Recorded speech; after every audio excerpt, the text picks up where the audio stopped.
Welcome to Pourplaytv, where we take our drinks seriously. Ourselves, not so much. Today I'd like to explain the Cicerone program, since I mentioned I hold the title of Certified Cicerone.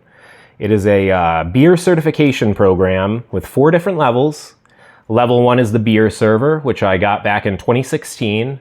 About 150,000 people hold that in the world. I was one of the first 10,000 to ever get it. Number 2 is the Certified Cicerone. That's what I currently hold, and there's 4,600 people in the world who hold that title as well. Level 3 is the Advanced Cicerone, and there is only 167 people. And then if you think that's low, level 4 is the Master, and there's only 22 people in the whole world who hold the Master Cicerone title. For the Certified Cicerone, you need a 80% overall rate in the tasting and written portions of the exam.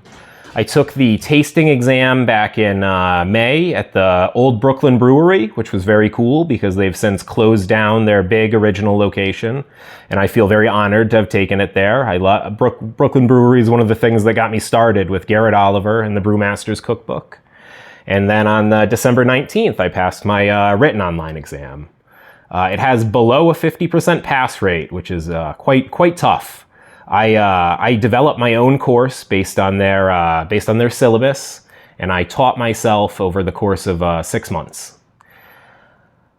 Cicerones are responsible for knowing everything about retail beer storage and service, from Best Buy codes on beers to maintaining draft systems in the biggest bars in the country, or even in places like grocery stores. They need an understanding of all the modern beer styles and all the alcohol percentages, the color, the taste, what flavors would be off in those styles. You need a great understanding of beer history and historical styles, such as the Pilsner was developed in Pilsen, Czechoslovakia, known for their very soft water, which is one of the reasons why that became so popular throughout Europe. That was around the time they developed clear glassware, and they wanted a nice clear beer to show off. You need to know how to identify flawed beer and inappropriate flavors in beer. This is super important.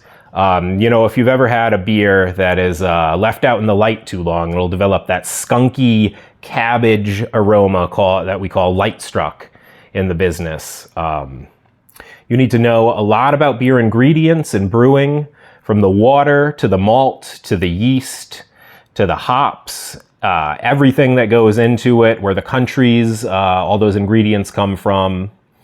You also need to know everything about the brewing process, from mashing the malt to canning. And finally, you need to be an expert on pairing beer with food. Like my personal favorite would be a nice chocolate cake with a raspberry lambic. So you get the sweetness complementing the fruity tartness. Now, if you have any other questions about what a Cicerone is, or if you might be interested in taking the course or anything yourself, I'd love to give you advice in the comments. Thank you so much.